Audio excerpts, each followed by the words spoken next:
Nah, siang hari ini kita akan melihat firman Tuhan terkait dengan kebahagiaan. Setiap orang mendambakan kebahagiaan.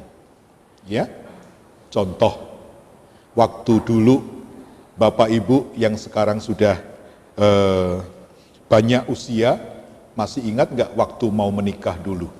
Ya, waktu pakai pacaran nggak waktu itu ya? Atau langsung dilamar gitu ya. Tetapi waktu Anda berkata ya, menyetujui untuk menikah, tentu yang Anda bayangkan kan kebahagiaan, bukan? Iya, gak ada orang menikah tanpa disertai dengan harapan untuk bahagia. Bahwa berjalannya waktu, kemudian apakah betul-betul bahagia atau tidak, itu fakta. Ketika anak lahir, waktu sebelum dikaruniai anak, merindukan anak. Waktu anak lahir tentu pengen anak itu membawa sukacita. Tapi kenyataannya setelah anak itu besar, apakah benar-benar membawa sukacita atau justru mengiris-iris hati orang tua? Ini juga sebuah fakta. Antara harapan dan fakta, itu bisa selaras, bisa juga tidak. Dan ini yang seringkali menggerus kebahagiaan kita, meskipun kita juga anak Tuhan. Kan kalau kita membaca khotbah Tuhan Yesus awal-awal kan berbahagialah, berbahagialah, berbahagialah. Artinya apa? Tuhan juga mau anak-anaknya itu berbahagia. Orang tua mana di antara kita yang tidak menginginkan anak-anak kita bahagia? Semua kita menginginkan anak-anak kita berbahagia. Tapi kenyataannya apakah anak itu bahagia atau tidak, itu fakta. Pernahkah kita berpikir mengapa mujizat Tuhan Yesus yang pertama adalah di dalam pernikahan di Kana? Karena Tuhan konsisten bahwa pernikahan adalah lembaga ciptaan Tuhan, tempat orang seharusnya bahagia. Baik suami, istri, anak-anak dalam sebuah keluarga seharusnya bertumbuh dalam kebahagiaan. Itu sebabnya ketika pernikahan di Kana itu, yang seharusnya menikmati air anggur, yang berbicara tentang sukacita dan kebahagiaan, menjadi redup karena air anggur itu hampir habis. Dan panitia, sebenarnya Ibu Maria dulu yang tahu ya. Ibu Maria berkata, tolong dong, kayaknya pernikahan dan rumah tangga ini berjalan tidak sesuai rencana Allah. Karena sedang terancam akan kekurangan sukacita, bahkan mungkin akan dipermalukan. Sebab dalam pesta itu akan terjadi sebuah bencana, yaitu air anggur yang seharusnya tetap ada sampai pernikahan selesai, habis di tengah jalan. Dan Tuhan Yesus merespon. Kenapa? Karena memang kehendak Tuhan bahwa setiap pernikahan itu berbahagia. Mengapa? Kita baca Maleakhi 2 ayat 15. Rencana Allah di dalam Maleakhi 2 ayat 15 itulah yang menjadi dasar mengapa Allah itu membela pernikahan. Mengapa Allah itu membela keluarga dengan pertolongannya yang ajaib dan tidak berlambat-lambat. Dalam hal ini ya, bukankah Allah yang esa menjadikan mereka daging dan roh? Dan apakah yang dikehendaki kesatuan itu? Keturunan ilahi. Jadi jagalah dirimu dan janganlah orang tidak setia terhadap istri dari masa mudanya. Lihat, Allah berkepentingan dengan keluarga dan rumah tangga, sebab dari dalam rumah tangga itu Tuhan mengharapkan keturunan ilahi. Mengapa? Karena pendidikan rohani yang sejati ada dalam keluarga dan rumah tangga. Di gereja kita hanya sebentar mendengar khotbah. Mungkin 45 menit, kadangkala saya kepanjangan 1 jam. Tetapi di rumah kita 24 jam sehari. Bayangkan kalau rumah itu dipimpin oleh pernikahan yang pecah. Oleh pernikahan yang tidak berbahagia meskipun tidak pecah. Maka kemudian anak-anak akan tumbuh dalam kesulitan. Akan sulit mengharapkan adanya keturunan ilahi muncul dari rumah tangga itu. Itu sebabnya Allah berkepentingan langsung dengan kebahagiaan Anda suami istri. Saya juga. Dengan kebahagiaan kita para orang tua. Nah, tapi kemudian ada banyak hal yang berpotensi untuk menggerogoti kebahagiaan kita. Kita ngaku saja. Ya, waktu terjadi beda pendapat suami istri, terjadi percekcokan. Kebahagiaan kita sirna. Mungkin ada ibu-ibu yang mulai menyesali pernikahannya. Mendingan gua terima lamaran tukang kerupuk dulu. Ya kan? Daripada kawin sama elu. Gak ada sukacitanya, makin dijalani makin tergerus. Ya kan? Mungkin ada bapak-bapak juga yang gitu, aduh, kalau tahu begini, dulu tukang sayur gua terima tuh. Ya kan? Misalnya, nih ngomong. Tapi anak Tuhan gak boleh ngomong gitu. Itu sebabnya tidak ada kita mengenal ya, para pembina BPN ada di sini, Om Hoki, ya kan, Om Dolfi. Gak ada bongkar pasang di dalam pernikahan anak Tuhan. Artinya apa? Kalau ada persoalan dalam kehidupan, rumah tangga, pribadi, keluarga, pernikahan, itu bukan untuk menjadi alasan bubar. Dan bukan menjadi alasan pecah. Tetapi untuk menjadi alasan minta tolong kepada yang punya pernikahan, minta tolong kepada sumber kebahagiaan agar terjadi pemulihan. Itu sebabnya di dalam pernikahan di Kana, solusinya adalah bukan perkawinan itu bubar. Tapi kemudian ada doa dipanjatkan kepada Yesus dan Yesus memberikan petunjuk, terjadilah mujizat yang kemudian bahkan menjadikan keadaan jauh lebih baik daripada sebelumnya. Dan itu yang Tuhan tawarkan. Kebahagiaan yang semacam itu, kebahagiaan yang tidak diganggu dan dipengaruhi oleh keadaan, kebahagiaan yang ajeg, kebahagiaan yang kokoh kuat, yang Tuhan janjikan untuk kita nikmati, entah sebagai pribadi individu, maupun sebagai berdua dalam pernikahan, atau bersama-sama dalam satu keluarga, atau bergabung bersama dalam satu jemaat. Mari kita mulai dalam Mazmur 84 ayat 13. Di dalam Mazmur 84 ayat yang ke-13, kita baca bersama-sama pokok dari renungan kali ini. Ya, 2, 3. Ya Tuhan semesta alam, berbahagialah manusia yang percaya kepadamu. Ulang, 2, 3. Ya Tuhan semesta alam, berbahagialah manusia yang percaya kepadamu. Berbahagia dan percaya dijadikan sebab akibat. Nah, seringkali hubungan sebab akibat kita berbeda dengan hubungan sebab akibat dari firman Allah. Kita menghubungkan sebab akibat kebahagiaan begini, kebahagiaan kalau kita sehat. Jadi kalau kesehatan kita menurun, maka tidak bahagia. Itu hubungan sebab akibatnya kita, pada umumnya manusia. Berbahagia kalau tidak ada masalah. Jadi kalau sedang mengalami cobaan, kemudian kebahagiaan kita surut. Berbahagia kalau doa dikabulkan, permintaan dijawab, selera dipenuhi, dipuaskan. Kemudian ketika Tuhan berpendapat lain, kemudian kita tidak bahagia. Bahagia kalau ekonomi aman. Dan ketika kita mengalami surut, kemudian terjadi kebahagiaan. Nah, jadi sekarang kita mengerti mengapa manusia itu kebahagiaannya rentan terhadap gangguan. Sebab kebahagiaannya tidak dikaitkan kepada sesuatu yang kokoh. Kebahagiaannya dikaitkan kepada sesuatu yang tidak ajeg. Yang sewaktu-waktu bisa berubah, sewaktu-waktu pun bisa hilang. Bagi Bapak Ibu yang dulu berdua sekarang sendiri, ya kan, berpotensi loh untuk kebahagiaannya berkurang. Saya yang dulu punya ibu, sekarang nggak punya ibu. Ada masa di mana saya sedih sekali. Yang saya tadinya punya adik 2, sekarang saya tinggal sendiri. Ada masa di mana saya merasa sepi.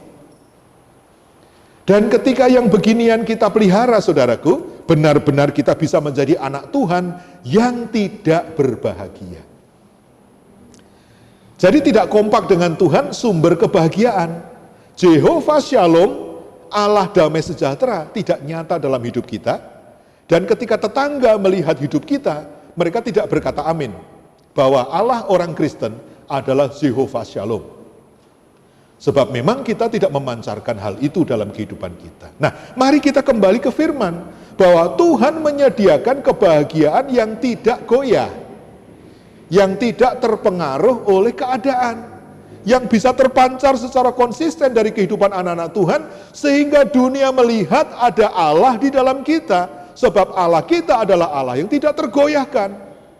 Nah, tetapi yang harus kita perbaiki dulu adalah hubungan sebab akibat dari kebahagiaan itu, ya. Kembali ayat ini kita baca, ya Tuhan semesta alam, berbahagialah manusia yang percaya kepadamu. Jadi ada oknum yang namanya Tuhan semesta alam, itu dulu. Nah, kebahagiaan kita bersumber dari mana, itu akan menentukan apakah ajeg atau tidak. Kalau sumbernya adalah Tuhan semesta alam, nanti kita akan belajar apa itu Tuhan semesta alam. Maka kemudian yang kedua kata-katanya adalah percaya. Sebab ada orang, ekstrimnya setan, percaya Allah itu ada. Allah itu ada, dia tahu. Tapi dia percaya kepada dia dan beribadah kepada Allah? Enggak. Jadi Anda tahu kan ini listrik, ini ada sumbernya. Dan kalau ada colokan listrik itu Anda tahu bahwa kalau kabelnya nggak putus, itu sumber tenaga. Lalu Anda punya HP, baterainya udah habis. Kebetulan bawa charger. Nah kan simple, kalau Anda percaya lubang itu menghasilkan listrik, dan kemudian charger Anda colokkan ke situ, HP Anda hidup. Persoalannya kalau tidak percaya, atau percaya tetapi tidak action, maka kemudian tidak terjadi kehidupan, tidak terjadi pemulihan. Nah kan menjadi ironis kalau ada anak Tuhan, percaya bahwa Allah yang dia sembah adalah Allah semesta alam. Tetapi manfaat dari Allah semesta alam, dia tidak nikmati sebab dia tidak percaya. Nah di sini kalimat ini mengatakan, ya Tuhan semesta alam, kalau manusia percaya kepadamu, maka manusia itu akan berbahagia. Nah kalau hari-hari ini kebahagiaan kita tergerus oleh sesuatu, tidak ada jalan lain kecuali kembali ke ayat ini. Bahwa kebahagiaan kita tidak boleh ditumpukan pada suami, para istri. Ya, mungkin istri saya nggak ada di sini, nanti ditanya pakai WA. Esther, kamu bahagia nggak jadi istrinya Hizkia gitu ya? Nah, tanya gitu. Kalau jawabannya enggak, gitu kan misalnya begitu ya. Nah, kembali ke sini. Jadi para istri tidak bisa Anda bahagia dari suami. Suami Anda bukan Allah semesta alam. Dan para suami juga, Anda tidak bisa kemudian menyesali istrimu. Istrimu juga bukan Allah semesta alam. Semua kita pribadi yang lemah, yang bisa berubah sewaktu-waktu. Jadi kita tidak boleh bertumpu dan menumpukan kebahagiaan kita kepada sesuatu yang tidak kokoh kuat. Termasuk kekayaan, termasuk jabatan. Hari ini masih gajian, tahun depan pensiun, kan selesai sudah, nggak gajian lagi kita. Yang udah pensiun ya, segera menyusul saya juga. Ya, bisa kemudian kita jadi khawatir. Ya, puji Tuhan. Nah, mari kita lihat dalam bahasa Inggris, tolong Angela ya, dalam King James. Jadi ayat 12 kalau dalam bahasa Inggris ya. Mazmur 84 ayat 12 dalam bahasa Inggris. O Lord Almighty, blessed is the man who trusts in you. Ulang. O Lord Almighty, blessed is the man who trusts in you. Jadi kata berbahagia itu adalah karena keberkatan. Berkat itu apa sih? Mana lebih sukses, orang pinter atau orang diberkati? Ya, banyak orang pinter nggak keberkatan, tapi banyak orang keberkatan meskipun dia sederhana. Dan kemudian berkat Tuhan itu yang membuat orang bahagia. Jadi kita pun tidak bisa mengandalkan, menumpukan kebahagiaan kita kepada kekayaan, kepemilikan, kepada status, kepada kepintaran. Karena itu tidak menjamin, itu juga bukan Allah semesta alam. Sekarang kalau kita nggak bahagia hari-hari ini, kalau kita melihat dan berkaca pada firman ini, lalu langsung kita sadar, iya ya saya yang salah. Saya rupanya menghubungkan kebahagiaan saya kepada sesuatu yang tidak kekal. kepada sesuatu yang tidak terjamin, kepada sesuatu yang gampang berubah, yang rentan terganggu oleh keadaan, termasuk COVID pandemi ini bisa menggerus kebahagiaan anak Tuhan, ya. Nah, di dalam Ibrani 12 ayat 28, kita ini memiliki kelainan yang sangat positif di dalam Tuhan Yesus. Dan harusnya kelainan itu membuat hidup kita lain. Dan itu yang membuat hidup kita bersinar di tengah kegelapan. Ibrani 12 ayat 28. Baca sama-sama saudara meskipun Anda pakai masker. 23. Jadi karena kita menerima kerajaan yang tidak tergoncangkan, marilah kita mengucap syukur dan beribadah kepada Allah menurut cara yang berkenan kepadanya dengan hormat dan takut. Ayat ini sangat dalam, tetapi saat ini kita kaitkan dulu dengan kebahagiaan, sumber kebahagiaan. Jadi Tuhan semesta alam dalam Mazmur 84 ayat 13 tadi adalah Tuhan dari suatu kerajaan yang tidak tergoncangkan. Lalu sejak sekolah minggu kita sudah diajarin langit dan bumi akan lenyap, tetapi firman-Ku tetap. Dan ketika kita hidup di tengah dunia yang tergoncang-goncang ini, bahkan menurut firman Tuhan akan lebih dahsyat lagi, bukan hanya bumi, tetapi langit pun akan digoncangkan. Kemudian kalau kita tidak paham dari mana kita berasal dan kemana kita akan pergi, kita akan takut. Nah, ayat ini memberi petunjuk bahwa kita berasal dari kerajaan yang tidak tergoncangkan. Dan kita akan pergi ke sana. Katakanlah langit dan bumi ini hancur seperti yang Tuhan sudah nubuatkan, kita akan tetap, sebab kita akan pergi ke kerajaan yang tidak tergoncangkan. Nah, sampai di mana iman kita tentang hal ini hari-hari ini? Sebab ini akan menentukan di tengah pandemi ini kita akan tenang atau akan panik. Katakanlah mati. Apa sih resiko dari bencana yang paling besar? Mati. Kemudian Anda mengatakan bersama Rasul Paulus, jauh lebih indah dan jauh lebih menyenangkan kalau saya pergi kepada Tuhan, tinggal bersama-sama Tuhan di sorga, daripada saya ada di dunia ini. Tuhan, kapanpun Kau panggil, saya siap dan saya bersuka cita. Wah, lah dunia ini mau goncang seperti apa, Anda tenang. Karena di dalam imanmu berkata, resiko paling besar adalah kematian. Dan bagiku, kematian adalah keuntungan. Sebab hidupku adalah Kristus, maka mati adalah keuntungan. Kan kemudian itu paling besar bersama Rasul Paulus dalam Filipi 1 ayat 21-22. Bahwa hidup ini Kristus, maka kematianku adalah keuntungan.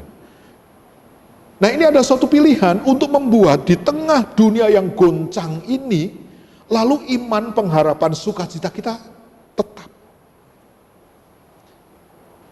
Sebenarnya kan yang sudah meninggal, bahkan hamba-hamba Tuhan yang meninggal, mungkin karena COVID, mungkin juga tidak, itu kan hanya selisih sekian waktu dari yang lain. Sehingga kalau kemudian ada ibadah penghiburan kan, kemudian menghibur keluarga yang sedang ditinggalkan, hamba Tuhan suka mengatakan kita ini antri aja kok. Ada yang duluan, ada yang kemudian segera menyusul, ada yang belakangan. Tapi nggak ada yang nggak mati, semua akan mati. Pertanyaannya kalau mati kemana? Itu akan menentukan kita tenang atau tidak. Ya, jadi kembali kepada firman Tuhan. Ya Tuhan semesta alam, berbahagialah manusia yang percaya kepadamu. Jadi kalau selama hidup ini kita percaya kepada Tuhan semesta alam yang berasal dan memberikan kepada kita kerajaan yang tidak tergoncangkan, maka ketika bumi ini bergoncang, kita akan masuk ke dalam kerajaan yang tak tergoncangkan. Bukankah itu lebih penting daripada kita ngecek ATM kita berapa saldonya, kemudian kita menghitung aset kita, dan kita mengejar ini, mengejar itu. Katakanlah dapat, tetapi kehilangan kerajaan yang tak tergoncangkan, maka tidak ada jaminan bagi kita. Saudaraku, itu sebabnya Tuhan Yesus berkata, apa guna manusia memiliki kekayaan, memiliki seluruh dunia kalau jiwanya binasa. Ya saudaraku, jadi pertama adalah sebuah pilihan. Kemana hati kita tertuju? Kepada siapa kita sangkutkan sauh pengharapan kita? Apakah kepada sesuatu yang goyang atau kepada sesuatu yang tak tergoyangkan? Sedangkan di dalam Tuhan Yesus kita menerima kerajaan yang tidak tergoncangkan. Ini dulu kita pegang, ya. Haleluya. Nah, mari kita melihat lebih lanjut dari Mazmur 84 tadi. Sekarang kita baca ayat 6 sampai ayat 8. Di dalam ayat 6 sampai ayat 8 ini, kita akan melihat manusia kalau dia percaya kepada Allah semesta alam, yaitu raja dari kerajaan yang tidak tergoncangkan, maka meskipun langit dan bumi, keadaan di sekitar dia bergoncang dan berubah, maka ini akan terjadi. Ya, ayat 6, kita baca sama-sama, 2, 3.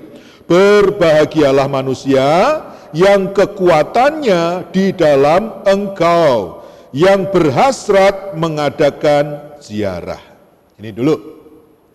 Jadi ada orang yang kuat, tapi sumber kekuatannya harus kita periksa. Ya. Sumber kekuatannya apa atau siapa? Di sini yang dikatakan berbahagia dan keberkatan dalam bahasa Inggris adalah blessed, adalah manusia yang kekuatannya di dalam Allah semesta alam.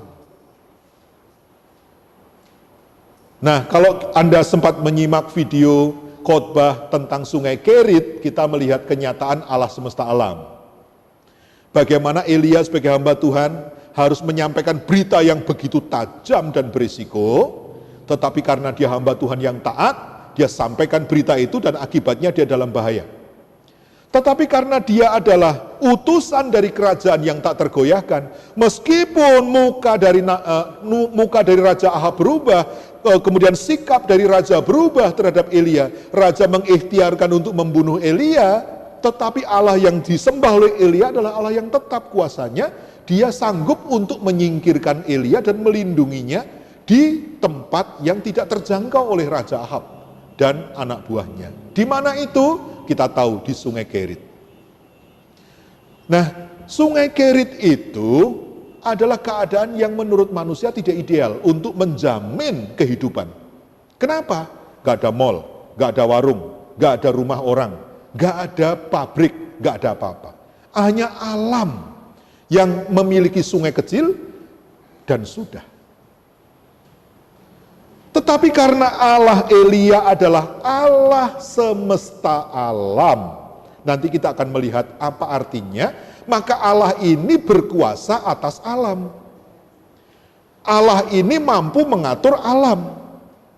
Sehingga meskipun sepertinya aneh Tuhan mau pelihara Elia di satu keadaan yang alam, nature, di pinggir Sungai Kerit, di mana secara manusia itu aliran Sungai Kerit itu kecil, sewaktu-waktu bisa kering. Lalu sawah ladang tidak ada. Bagaimana solusi untuk makan? Singkat cerita, Tuhan mengirimkan burung gagak. Di dalam khotbah itu saya katakan burung gagak itu burung rakus. Burung yang tidak biasa dilatih manusia untuk nurut. Burung yang egois. Tetapi oleh penentuan dan kuasa Allah, Allah semesta alam, burung itu menjadi, kalau sekarang kayak Gojeknya gitu ya, menjadi pengirim suplai makanan kepada Elia. Pagi dan petang, roti dan daging, tidak pernah kurang, tidak pernah telat. Pertanyaannya, pekerjaan siapa untuk menjaga aliran air ini tetap, meskipun kecil, dan burung gagak mensuplai makanan selalu tetap, tidak pernah terlambat. Jawabannya sederhana, Allah semesta alam. Sekarang, apakah kita hari-hari ini memiliki iman kepada Allah semesta alam? Allah yang sanggup mengatur alam untuk kepentingan Anda. Allah yang sanggup untuk membuka pertolongan dari manapun untuk menghidupi Anda. Dan kepada Allah yang semacam ini, pemazmur menaruh kepercayaannya. Dia tidak melihat seberapa banyak aset dan segala macam. Itu sebabnya Tuhan marah ketika Daud menghitung tentaranya, berapa jumlahnya. Karena Tuhan mau Daud tidak bertumpu kepercayaan kepada jumlah tentara. Tuhan mau Daud bertumpu imannya kepada Allah semesta alam. Yang untuk memberi kemenangan tidak tergantung pada jumlah tentara. Apakah hari-hari ini kita memiliki iman seperti itu, saudara? Sebab kalau tidak, kita akan mudah sekali kehilangan kebahagiaan. Kehilangan damai sejahtera melihat keadaan yang serba tidak menentu. Hari-hari ini saya kan kuliah S2 juga tentang strategi. Ya udah tua masih sekolah ya, tapi Tuhan kasih beasiswa penuh. Ya setiap semester itu sekian ratus juta bayarnya dan saya gratis. Tidak bayar 1 sen pun. Satu kemurahan Tuhan. Tapi makin belajar ilmu itu makin ngeri ya. Untuk mengerti situasi dunia sekarang dan ke depan, saudaraku mendingan Anda gak usah sekolah. Makin sekolah makin ngerti dan makin takut kalau nggak punya Tuhan. Tetapi ketika kita kembali ke firman, buku yang menjadi solusi bagi persoalan manusia apapun, melebihi buku-buku strategi yang ada di perpustakaan-perpustakaan business school, saudara, itu akan membuat Anda mempunyai sejahtera yang kokoh kuat.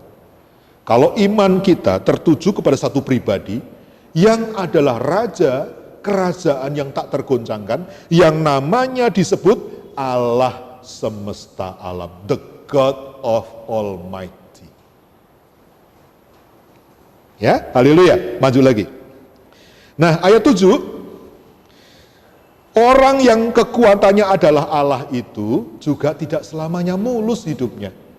Baca 2-3. Apabila melintasi lembah Baka, mereka membuatnya menjadi tempat yang bermata air, bahkan hujan pada awal musim menyelubunginya dengan berkat.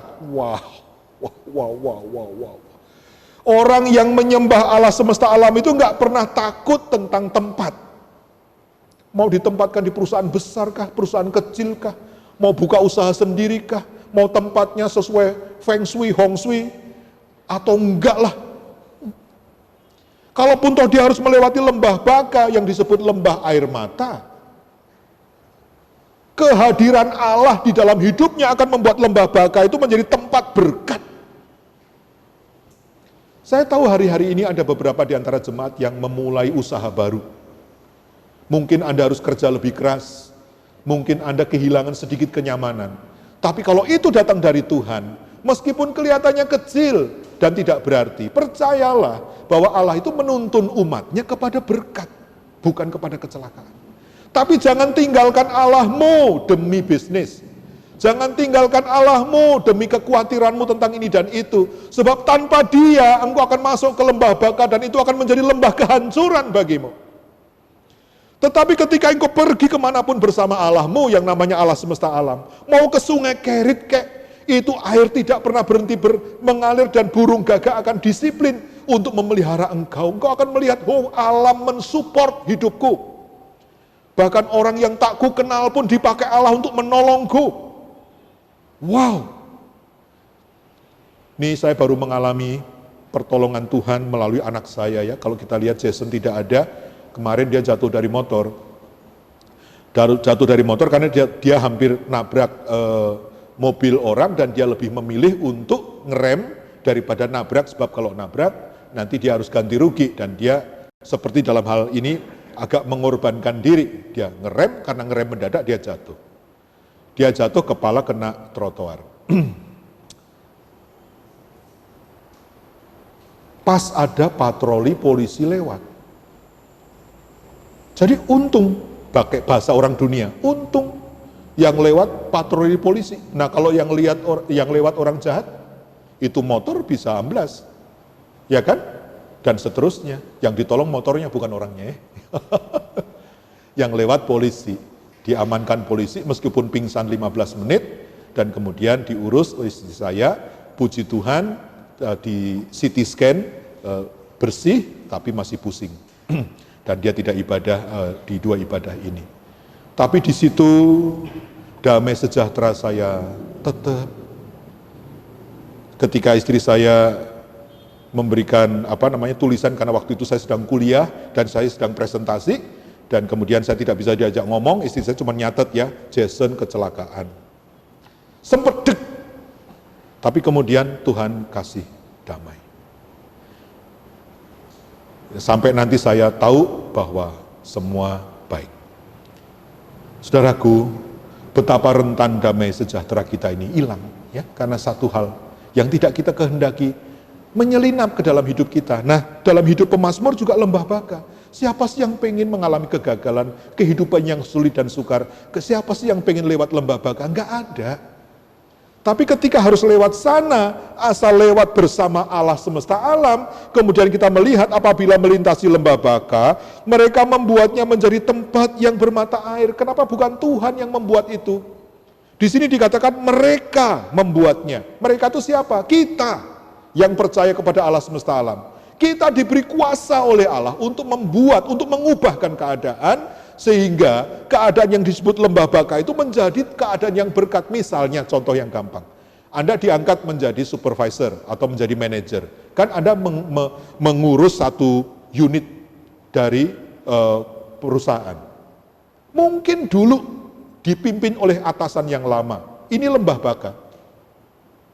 Karyawan tidak nyaman, kemudian tidak berprestasi, dan seterusnya. Tuhan percayakan itu kepada Anda. Di tangan Anda berubah situasinya.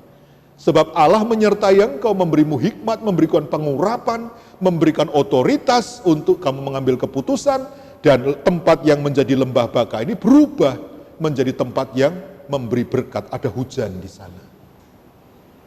Ya, mungkin ada satu kios yang dulunya lembah baka, terus Tuhan memberikan Anda kuasa atas hal itu, terus di tangan Anda oleh doa Anda, oleh penyertaan Tuhan, kemudian tempat itu berubah menjadi sesuatu yang indah, bukan hanya bagi kita, tapi bagi orang lain juga.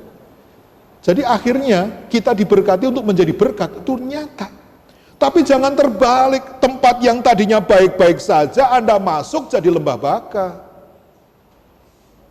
Kemudian orang menjadi menderita karena kita tidak disertai Allah. Oke, lain kali kita bicara lebih lanjut tentang hal itu, kita kembali ke sini. Nah, apabila melintasi lembah baka, mereka membuatnya menjadi tempat yang bermata air, bahkan hujan pada awal musim menyelubunginya dengan berkat. Ayat 8. Mereka berjalan makin lama makin kuat hendak menghadap Allah di Sion. Jadi hidup ini bukan tentang mengumpulkan kekayaan, hidup ini bukan mengumpulkan nama besar, hidup ini bukan tentang kita mendapatkan reputasi sosial yang tinggi, bukan. Hidup ini pada akhirnya menghadap Allah ke Sion. Bumi ini akan hancur dan lenyap. Apapun yang kita miliki kita tidak bawa ketika kita lahir, dan kita tidak bawa ketika kita meninggalkan bumi ini. Tetapi persoalannya apakah di ujung kehidupan kita menghadap Allah di Sion atau tidak? Saudaraku, kalau perjalanan kita menuju kepada Bukit Sion, di mana Allah ada, artinya apa? Kita memang tetap sibuk dengan apa yang Tuhan percayakan, tetapi hati kita nancep kepada kerajaan yang tidak tergoncangkan. Hati kita nancep kepada Allah semesta alam. Maka kemudian apapun yang kita kerjakan dalam hidup ini membawa kita lebih dekat kepada Tuhan. Nah, ini menjadi refleksi bagi kita semua, apakah apa yang Tuhan percayakan kepada kita membawa kita mendekat kepada Dia, memberikan kepada kita kekuatan yang semakin kuat, atau justru membuat kita menjauh dari Tuhan. Hati-hati saudaraku, sebagai hamba Tuhan, kami sebagai pembantu Bapak Gembala dalam penggembalaan di GPDI Polonia ini, kami juga memperhatikan bagaimana jemaat hidup. Kerinduan dan doa hamba-hamba Tuhan manapun, gembala manapun adalah makin diberkati jemaat, makin cinta Tuhan. Makin diberkati, makin lengket sama Tuhan. Makin diberkati, makin melayani Tuhan. Nah, karena tidak selamanya keadaan itu mulus, sebaliknya ketika datang pencobaan pun makin nempel Tuhan. Ketika ada lembah baka, langsung merapat ke Tuhan. Sehingga dalam suka duka, kita tetap bersama Tuhan. Itu kebahagiaan gembala cuman itu. Kalau jemaat selalu nempel. Karena apa? Firman Tuhan pasti digenapi. Bumi ini goncang, tetapi orang yang melekat pada Tuhan, raja dari kerajaan yang tak tergoncangkan, tidak akan goncang. Ya, perumpamaan monyet itu suka memberikan kita satu perenungan ya. Monyet kalau di pohon, kemudian ada angin keras. Karena takut badai dan kemudian pohon bergoncang-goncang, dia takut jatuh, dia pegangan erat. Ya kan? Makin digoncang, makin erat. Maka aman, tidak jatuh. Tapi begitu anginnya sepoi-sepoi, ngantuk dia. Ngantuk, lupa pegangan. Akhirnya jatuh sendirinya. Bruk. Nah, ya ini hanya perumpamaan ya, tetapi jangan sampai kita terlena oleh keadaan yang baik-baik saja, lupa pegangan Tuhan. Sehingga akhirnya jatuh. Ya saudaraku, satu lagi, 1 Samuel 14 ayat 6. 1 Samuel 14 ayat 6 berkata begini. Kita baca sama-sama, 1 Samuel 14 ayat 6. 2, 3. Berkatalah Yonatan kepada bujang pembawa senjata itu, mari kita menyeberang ke dekat pasukan pengawal orang-orang yang tidak bersunat ini. Mungkin Tuhan akan bertindak untuk kita, sebab bagi Tuhan apa? Tidak sukar untuk menolong, baik dengan banyak orang maupun iya, kita memiliki Allah yang tidak tergantung. Kita memiliki Allah yang tidak tergantung. Waktu Yesus mau menolong pernikahan di Kana itu tidak cari kebun anggur. Padahal persoalannya keluarga ini, mempelai ini kehabisan air anggur. Kan logikanya cari pabrik anggur dong. Paling sedikit toko anggur. Kalau nggak ada, repot sedikit cari kebun anggur. Cepet-cepet diperes. Kan kira-kira gitu. Tapi Allah kita kan bukan Allah yang tergantung. Tapi Allah yang meskipun tidak ada kebun anggur, meskipun tidak ada stok anggur, adanya hanya air sumur, gak masalah. Kenapa? Karena Allah kita adalah Allah semesta alam. Allah yang berkuasa atas semesta alam. Jadi semua semesta alam melayani Dia. Termasuk air sumur itu melayani Dia. Kalau Dia bersabda itu jadi air anggur pun harus nurut. Dan ketika langit menjadi kelam, kemudian angin bertiup kencang, ombak menderu, ketika Yesus bersabda, tenang, teduh. Murid-murid berkata, siapa Dia? Sampai angin dan gelombang pun nurut perkataannya. Jawabannya, Dialah Allah semesta alam. Maka alam semesta nurut kepada Yesus. Nah, ketika Allah semesta alam itu menyertai seorang anak Tuhan, ketika seorang anak Tuhan berdoa dengan iman dan berkata dengan iman, maka alam pun nurut.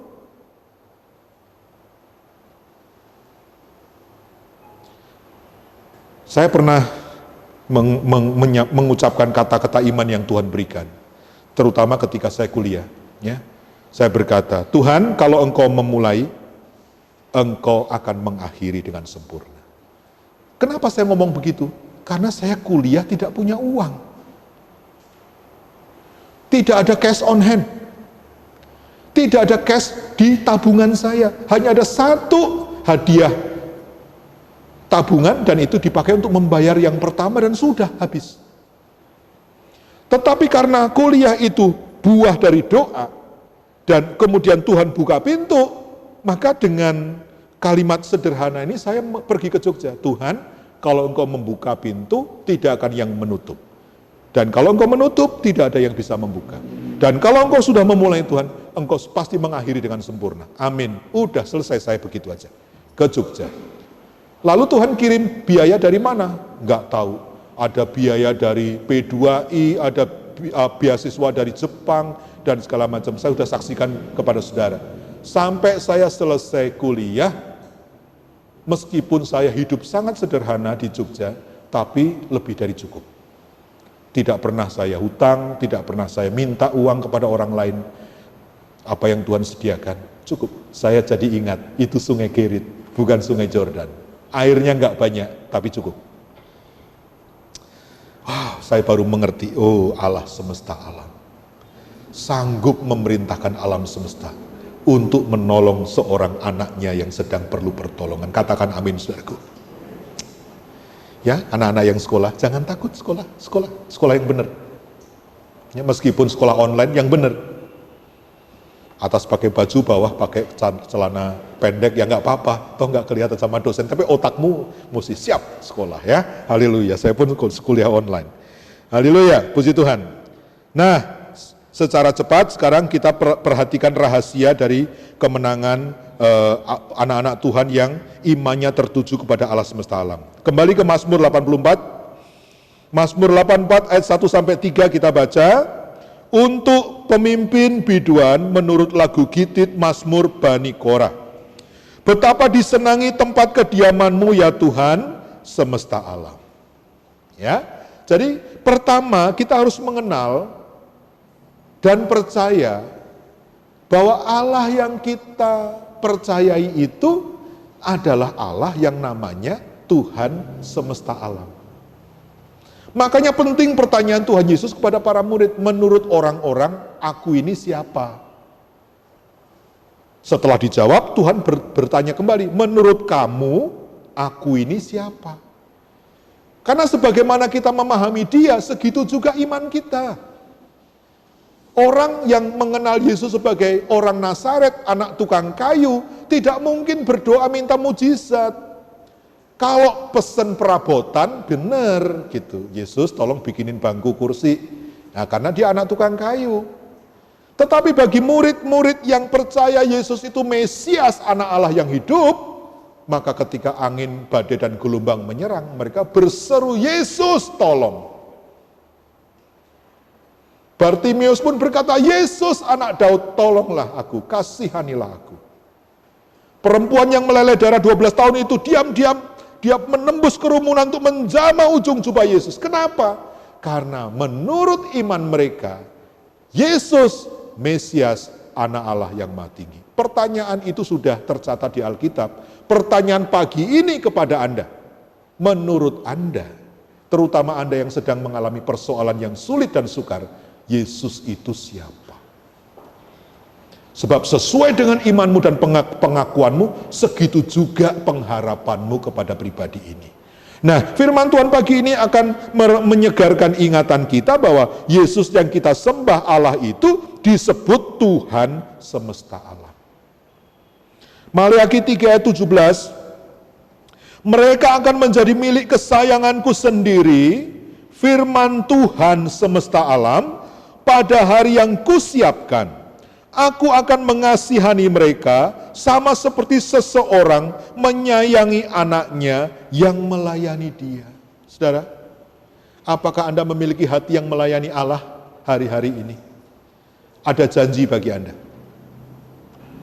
Apakah Anda adalah anak Allah semesta alam yang menghormati Dia dan Anda memiliki hidup yang melayani Dia? Kalau jawabannya iya, ada janji. Mereka akan menjadi milik kesayanganku sendiri, firman Tuhan semesta alam, pada hari yang kusiapkan. Aku akan mengasihani mereka sama seperti seseorang menyayangi anaknya yang melayani dia. Karena meskipun anak ada juga yang gak peduli orang tua, yang gak menyayangi orang tuanya, ya malah anak yang membuat susah orang tua. Itu ada. Nah, janji ini bukan buat orang-orang semacam itu. Saudaraku, nah, Allah semesta alam di sini dalam bahasa Ibrani disebut Jehovah Sabaoth. Ya, ada Jehovah Nisi, Jehovah Rafa, Jehovah Shalom, ya, ada Jehovah Jireh. Nama Allah yang sedang kita kenal sebagai Allah semesta alam adalah Jehovah Sabaoth. S-A-B-A-O-T-H, Sabaoth. Apa artinya? Sang tuan rumah. Jadi Allah itu adalah yang punya, sang pemilik,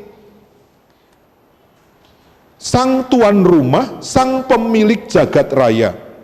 Tuhan yang mengatur dan mengendalikan segala sesuatu, Tuhan sang panglima perang atas segala bala tentara surga, dan disebut Tuhan semesta alam. Perkenalkan, salah satu gelar Allah yang kita sembah adalah Jehovah Sabaoth. Allah yang menciptakan alam semesta ini, Allah yang memiliki alam semesta ini, Allah yang berkuasa atas semesta alam ini, Allah yang menjadi Tuhan atas semesta alam ini, sehingga kita menyembah Allah yang tidak kekurangan suatu apapun, Allah yang tidak terkendali oleh apapun, tidak terpengaruh oleh apapun. Jadi ketika kita goncang karena kita terpengaruh oleh keadaan, kita datang kepada Jehovah Sabaoth, maka kemudian keberadaan Dia yang tak tergoncangkan itu akan mengamankan kita. Itu sebabnya Tuhan berkata bahwa pengharapan kita dilemparkan jangkarnya itu sampai tembus di balik tabir, karena di sanalah bertahta Allah yang tidak tergoncangkan. Tidak bisa dipungkiri mata jasmani kita melihat sekeliling kita dan membuat kita gentar. Nonton TV, baca koran, makin nonton TV, makin baca koran, makin dakdikduk kita. Memang sumber ketenangannya di sini, bukan di TV. Kalau TV membicarakan ini bolehlah. Tapi kalau TV tidak membahas tentang Jehovah Sabaoth, lalu waktu kita lebih banyak untuk memperhatikan, itu tidak heran goncang kita. Wah, siang ini kita diajak untuk naik kelas. Yuk kita naik kelas. Kita mau mengalami Jehovah Sabaoth. Yang oleh Yonatan dikatakan, bagi dia tidak sukar untuk menolong. Untuk memberi kemenangan, bagi dia tidak sukar, mau pasukan banyak, mau kita cuma berdua. Jadi kalau dia mau. Dan betul-betul jadi. Yonatan cuma berdua sama hambanya, menang. Wow, saudaraku, haleluya. Nah, Mazmur 14 ayat 1 sampai 3 di sana dikatakan ada orang-orang yang sebaliknya, ya. Kalau di dalam Mazmur 84 ayat 1 sampai 3 tadi dikatakan, atau 1 sampai 2 dikatakan, betapa disenangi tempat kediamanmu ya Tuhan semesta alam, ada orang yang enggak senang. Mazmur 14 ayat 1 sampai 3 berkata, untuk pemimpin biduan dari Daud, orang bebal berkata dalam hatinya, tidak ada Allah. Busuk dan jijik perbuatan mereka, tidak ada yang berbuat baik. Tuhan memandang ke bawah dari sorga kepada anak-anak manusia untuk melihat apakah ada yang berakal budi dan yang mencari Allah. Mereka semua telah menyeleweng, semuanya telah bejat, tidak ada yang berbuat baik, seorang pun tidak. Jadi di pemandangan Allah itu manusia terbelah dua, bebal dan bijak. Yang bebal bilang nggak ada Allah, karena nggak ada Allah liar. Lalu dikatakan bejat. Tetapi kelompok yang lain disebut bijak, mereka yang mencari Allah, mereka yang percaya ada Allah. Mereka hidup dalam takut akan Allah. Dan kemudian ini yang Tuhan cari. Hari ini di tengah-tengah ibadah ini Tuhan juga mencari dan meneliti hati kita. Jangan seorang pun di antara kita termasuk kategori bebal. Dari perbuatan kita sehari-hari tidak ada tanda-tanda takut akan Allah. Tidak ada tanda-tanda bahwa kita mengakui Allah itu ada. Meskipun sejak sekolah minggu kita dikasih pelajaran bahwa mata Tuhan melihat apa yang engkau buat. Gitu ya, guru-guru sekolah minggu ya. Tetapi ketika orang itu tetap berbuat jahat, maka dia sedang mengatakan Allah tidak melihat atau tidak ada Allah. Nah, saudaraku, itu sebabnya sama-sama Kristen nasibnya bisa beda. Karena di pemandangan Allah ternyata hatinya berbeda. Dijauhkan Tuhan kita dari Mazmur 14 ini ya. Kita adalah orang-orang yang percaya Allah itu ada. Dan kita hidup dalam takut akan Allah. Yang pertama, kenalah Allah sebagai Jehovah Sabaoth. Allah semesta alam tidak memerlukan bantuan apapun untuk menolong kita. Ya, dia Allah yang sanggup memerintahkan alam semesta untuk menolong anak-anaknya. Yang kedua, nah Allah Jehovah Sabaoth itu perlu hadir di dalam kehidupan kita, terutama pada saat-saat di mana kita membutuhkan pertolongan Dia. Tetapi sebenarnya kalau kita makin dewasa, Allah hadir di dalam kehidupan kita nggak cuman waktu kita butuh ya. Kalau Om Dolvi berkhotbah kan begitu ya, jangan kalau lagi butuh. Saya masih ingat khotbahnya, jangan lagi butuh kita datang kepada Allah ya, tapi setiap waktu kita datang. Namun firman Tuhan ini memberikan kita petunjuk. Kembali Mazmur 84 1-5 sekarang. Untuk pemimpin biduan menurut lagu Gitit Mazmur Bani Korah. Betapa disenangi tempat kediaman-Mu ya Tuhan semesta alam. Jiwaku hancur karena merindukan pelataran-pelataran Tuhan. Hatiku dan dagingku bersorak-sorai kepada Allah yang hidup. Bahkan burung pipit telah mendapat sebuah rumah, dan burung layang-layang sebuah sarang, tempat menaruh anak-anaknya. Pada mezbah-mezbah-Mu ya Tuhan semesta alam, ya Raja dan Allahku. Berbahagialah orang-orang yang diam di rumah-Mu, yang terus-menerus memuji-muji Engkau. Selah. Saya nggak tahu kalau ini lagu ya, apakah kita bisa menyanyikan lagu ini dengan jujur di hadapan Allah. Kalau ini adalah puisi yang dibacakan atau doa yang dipanjatkan oleh Raja Daud, kita bisa bilang amin nggak ya? Mana yang kita amin, mana yang tidak ya? Betapa disenangi tempat kediaman-Mu. Benarkah kita senang ke gereja? Ya, tentu senang, karena kalau enggak Anda di rumah. Kita udah kangen tuh ibadah ya selama ini. Aduh, kapan kita bisa kumpul lagi? Puji Tuhan, ya. Kemudian jiwaku hancur merindukan pelataran Tuhan. Kalau Anda lupa nggak doa, Anda itu merasa ada yang kurang, hilang nggak sih? Kalau Anda tidak rasakan Tuhan hadir ketika Anda menyembah, memuji, dalam menjalani hari-hari, Anda merasa ada yang kurang nggak sih? Ya saudaraku, dan kemudian iri nggak sama burung pipit? Ya, heran ya, burung itu disebut burung gereja, padahal sarangnya di masjid. Tapi orang masjid juga bilang itu burung gereja. Ya, kita bahas lain kali soal burung gereja itu ya. Tetapi ada tuh di mezbah Tuhan tuh burung pipit yang bersarang di situ, Daud iri gitu. Aduh, burung pipit aja boleh bersarang di mezbah Tuhan. Artinya apa sih? 24 jam sehari, 7 hari seminggu ada di situ. Jadi ini bicara tentang hati yang merindukan Allah. Ya saudara. Nah, seorang yang belum lahir baru tidak merindukan Allah. Karena frekuensinya beda. Saudara masih putar radio enggak?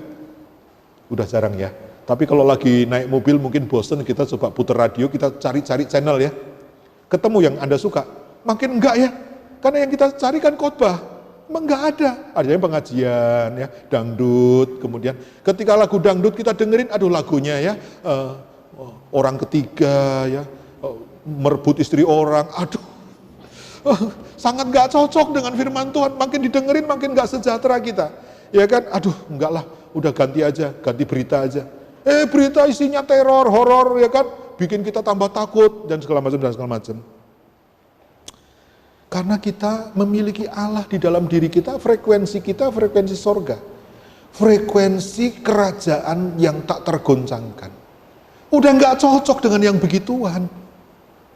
Mungkin dulu, kalau pernah Anda dulu ya, kan ada orang Kristen dari kecil, ada juga yang Kristen setelah dewasa. Mungkin Anda bisa mengenang dulu, iya ya, dulu itu konsumsi utama saya. Tapi sekarang enggak. Karena ada beda frekuensi. Nah dengan demikian dibalik, orang yang belum lahir baru, belum menjadi warga kerajaan yang tak tergoncangkan, nggak pengen. Frekuensinya lain. Ya, Roma 3 ayat 10-11 dikatakan, seperti ada tertulis, tidak ada yang benar, seorang pun tidak. Tidak ada seorang pun yang berakal budi, tidak ada seorang pun yang mencari Allah. Tuh lihat. Jadi ketika orang itu belum dibenarkan, maka dia tidak mencari Allah. Sebab Allah bagi dia asing. Dosa membuat manusia terpisah dari Allah.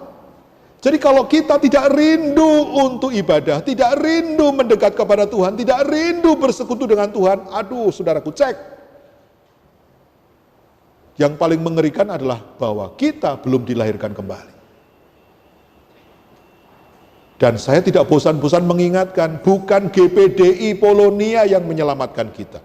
Bukan agama Kristen yang menyelamatkan kita, tapi Yesus Kristus yang menyelamatkan kita. Dan tanda pertama seorang diselamatkan adalah dia dilahirkan kembali oleh air dan roh. Dan begitu dia lahir kembali, frekuensinya berubah. Dia menjadi merindukan Allah. Dia menjadi menyenangi, menyukai hadirat Allah. Dan hatinya akan kering, hidupnya akan hampa kalau Allah jauh dari dia. Itu sebabnya dia mencari. Saudaraku, jangan keadaan dunia ini kemudian membawa kita terpisah dari Allah kita. Seperti ranting yang terputus dari pokok anggur yang benar, pasti mati. Belakangan ini karena saya di rumah, maka saya sempat untuk menyiram tanaman dan segala macam. Ya, saya pernah memotong ranting karena memang tidak berguna. Saya taruh di tempat saya menimbun sampah. Begitu saya potong, masih hijau. Taruh situ. Sore masih hijau. Besok masih hijau, tapi sudah mulai tidak segar. Besoknya lagi sudah kecoklatan. Dan kita tahu betul, makin ke sana makin kering. Ya, jadi anak Tuhan yang meninggalkan Tuhan nggak langsung kering. Mungkin akan terlihat baik-baik saja, tapi pasti kering pada satu saat. Jangan biarkan sudah terlanjur kering, karena untuk dihidupkan kembali menjadi sukar. Saudaraku, ya, jadi yang pertama tadi, kita mengenal Allah sebagai Jehovah, apa? Masih ingat? Sabaoth, Allah semesta alam. Yang kedua, kita bersekutu dengan Allah, karena kehadiran Allah itu yang menentukan kita tertolong atau tidak. Kita damai sejahtera atau tidak. Bukan keadaan kita, ya. Suatu hari saya pernah dikerjai teman-teman, ya, nggak tahu mereka serius atau tidak. Menginap di satu hotel yang terkenal angker, kata mereka. Karena meeting kantor, ya sudah. Saya udah bilang bahwa, ya udah nanti kita tidur satu kamar berdua-dua, meskipun saya eksekutif, yang berhak atas kamar sendiri, itu nggak apa-apa berdua juga. Oh enggak, Pak Iskia sudah diatur di kamar yang tertentu. Kok mereka ketawa-ketawa ya? Iya, ternyata kamar yang paling angker dikasih ke saya, ya kan?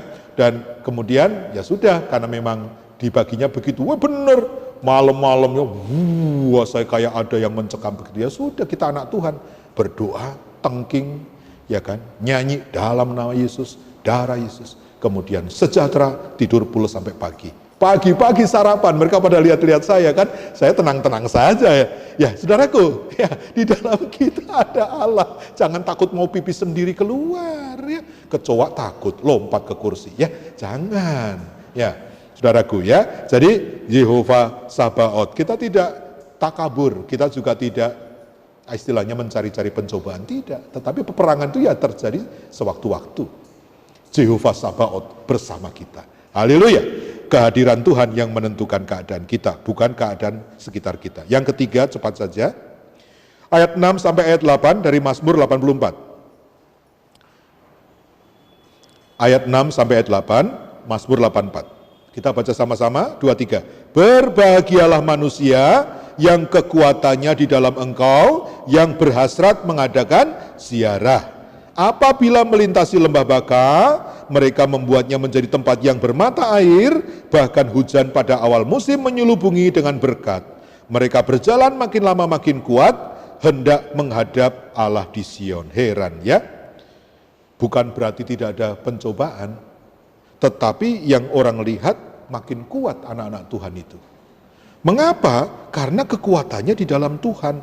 Nah ini sebuah keputusan, saudaraku. Kalau kita memutuskan Tuhan, apapun keadaan saya, Engkaulah kekuatanku. Ya, Engkaulah mazmurku, Engkaulah kemuliaanku, kemenanganku. Maka kemudian, heran ya, orang melihat kita, terutama yang jarang lihat kita, melihat kehidupan kita tuh naik dan bukan turun, makin kuat dan bukan makin lemah. Mungkin secara usia kita bertambah, fisik kelihatannya merosot, tapi kesegarannya itu semakin kelihatan. Dan itu janji Tuhan memang bagi mereka yang memilih Allah Jehovah Sabaoth menjadi kekuatannya. Ya, mengandalkan Tuhan adalah sebuah keputusan. Ya, keputusan. Yang keempat, ayat 9, ayat 11. Ya Tuhan, Allah semesta alam, dengarkanlah doaku, pasanglah telinga, ya Allah Yakub, Selah. Jadi saudaraku, kita punya Allah Jehovah Sabaoth, Allah semesta alam. Kita kemudian, yang kedua tadi, menghadirkan Tuhan di dalam kehidupan kita. Dan yang ketiga, kita memilih untuk mengandalkan Tuhan. Nah, ketika yang keempat, kita bicara tentang berdoa.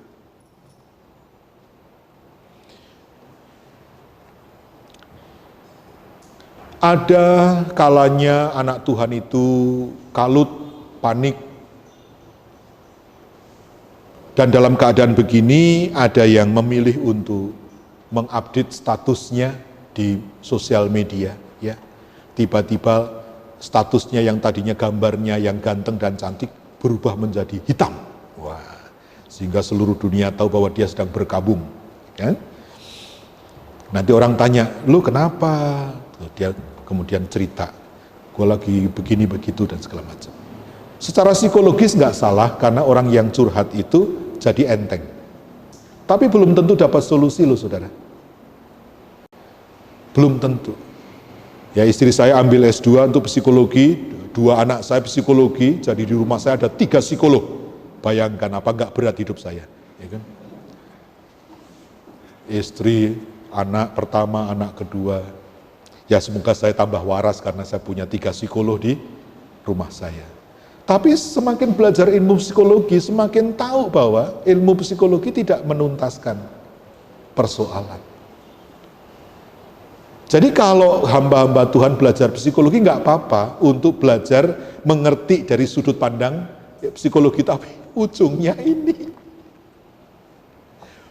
Ujungnya adalah Jehovah Sabaoth itu yang bisa menyelesaikan persoalan. Maka doa tidak boleh digantikan dengan diskusi. Doa tidak boleh digantikan dengan konseling. Doa tetap doa, saudaraku. Dan you kalau nggak doa, nggak dapat. Firman Tuhan cuma bilang gitu dalam kitab Yakobus. Kenapa orang tidak mendapat sesuatu? Karena nggak doa. Saya pernah melayani di satu gereja yang besar oleh kemurahan Tuhan. Tentu saya merasa tidak layak sebenarnya. Tapi karena diberi tugas, ya oke. Habis khotbah, ada jemaat lama yang kasih terima kasih. Om, terima kasih bro. Kami butuh khotbah-khotbah yang seperti ini. Thank you, makasih banget, khotbahnya sangat memberkati. Saya pikir-pikir khotbah seperti ini itu maksudnya apa? Rupanya khotbah yang juga disertai dengan penjelasan ilmiah. Ya kan, karena tadi saya membahas tentang sesuatu dari sudut pandang psikologi. Dalam hati saya, ini betul-betul khotbahnya memberkati, apa dia udah bosen dengan makanan sejati? Ya, roti mana? Pengennya daging. Pengen ikan. Saudaraku, hati-hati. Roti mana tetap roti mana. Jangan diganti dengan daging, ikan, bawang merah, bawang putih, mentimun. Itu makanan Mesir. Makanan anak Tuhan, roti mana. Ya, konseling boleh. Tapi yang terutama doa. Jadi jangan puas kalau konseling kepada hamba Tuhan dan tidak ditutup dengan doa. Sebab pada akhirnya yang Anda butuhkan adalah kehadiran Tuhan melalui doa. Ya saudara, jadi Raja Daud ini meskipun punya banyak konselor, dia tidak kesulitan untuk mendatangkan penasihat-penasihat yang kaliber, tetapi kebiasaan Raja Daud adalah berdoa. Menghadapi peperangan, doa. Kemarin doa, hari ini doa lagi. Kebiasaan Raja Daud itu bertanya sama Tuhan, Tuhan, saya maju enggak? Kalau saya maju menang enggak Tuhan? Tuhan bilang, maju. Tapi majunya kamu dari arah pohon kertau, kamu muter. Untung dia doa. Kalau enggak kan dia pakai resep kemarin. Dan salah. Karena kemarin Tuhan memberi petunjuk, serang dari depan. Tapi di peperangan yang lain Tuhan bilang serang dari belakang. Nah, anak Tuhan yang punya kebiasaan tanya sama Tuhan doa, enggak akan nyasar hidupnya. Jehovah Sabaoth, dia pribadi yang maha tahu. Oke, saudaraku, haleluya. Ya, doa. Ya Tuhan Allah semesta alam, ayat 9, dengarkanlah doaku, pasanglah telinga, ya Allah Yakub, Selah. Ayat 10, lihatlah perisai kami, ya Allah, pandanglah wajah orang yang kau urapi, sebab lebih baik 1 hari di pelataranmu, daripada 1000 hari di tempat lain. Lebih baik berdiri di ambang pintu rumah Allahku, daripada diam di kemah-kemah orang fasik. Anda mengerti ini? Silakan dievaluasi sendiri. Seberapa kita membutuhkan Tuhan, sehingga meskipun cuma nyempil di ambang pintu, ngintip-ngintip, itu lebih baik karena itu rumah Tuhan, daripada Anda duduk di tengah-tengah ruangan itu tempat pesta. Artinya apa? Raja Daud itu sangat bergantung pada petunjuk Tuhan. Kalaupun nggak dapat tempat utama di rumah Tuhan, hanya ada di ambang pintu dan hanya bisa ngintip, yang dia ingin tahu adalah isyarat dari Tuhan. Dan bagi Raja Daud, isyarat kecil dari Tuhan itu cukup memberi dia petunjuk untuk dia melangkah. Nah, ini yang mental yang seringkali tergerus oleh ilmu pengetahuan, oleh keadaan zaman ini dari anak-anak Tuhan sejati. Mulai menggeser doa dengan yang lain, menggeser petunjuk Tuhan dengan yang lain. Sehingga tidak heran kemudian hidupnya tidak seperti yang pemazmur alami. Lembah Baka menjadi tempat berkat. Itu satu hal yang luar biasa. Ya saudaraku, yang terakhir. Ayat 12, ayat 13. Sebab Tuhan Allah adalah matahari dan perisai, kasih dan kemuliaan Ia berikan. Ia tidak menahan kebaikan dari orang yang hidup tidak bercela. Ayat utama kita, ya Tuhan semesta alam, berbahagialah manusia yang percaya kepadamu. Saudaraku, Tuhan berkata, solusi bagi persoalan kita itu sebenarnya enggak jauh. Itu ada di dalam firman. Persoalannya seringkali firman itu yang kita jauhkan. Sebenarnya enggak jauh, ada di sini. Cuman lengket halamannya, ya jarang dibuka. Lebih banyak buka Femina ya. Oh sudah enggak ada ya masalah Femina ya. Lebih banyak buka yang lain. Tuhan tidak jauh, dia hanya sejauh doa. Persoalannya suka enggak berdoa. Jadi Tuhannya terasa jauh. Begitu lipat lutut dan engkau berdoa, Tuhan hanya sejauh doa. Dan rahasianya ada di dalam firman. Firman itu dekat, ada di hatimu, ada di mulutmu. Tinggal engkau percaya dan engkau ucapkan. Dan ini akan menjadi solusi bagi kita. Allah kita, Allah semesta alam, Jehovah Sabaoth. Kenalilah dia, akrablah dengan dia. Berdoalah padanya, dan berjalanlah dalam iman kepadanya. Itu Mazmur 84 bagi kita semua. Puji Tuhan. Haleluya. Mari